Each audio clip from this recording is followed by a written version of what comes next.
करतो की सरकारच्या विनंतीला मान देऊन हे अन्नत्याग आंदोलन स्थगित करू, 4-5 दिवसाचा सरकारला वेळ देऊ आणि नाही सरकारने सकारात्मक बैठक करून निर्णय घेतला तर रस्त्यावरची लढाई आपली सुरूच राहील. थँक्यू. आजीच्या हातून आणि गिरीश भाऊंच्या घ्या तुम्ही पण घ्या. नाही घ्या नाही घ्या घ्या.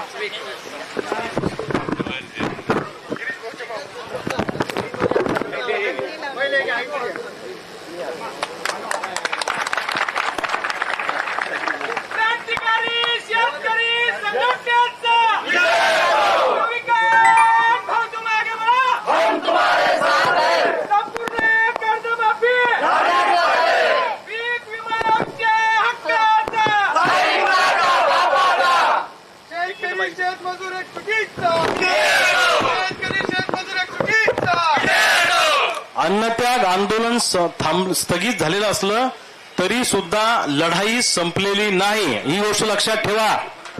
नाही तर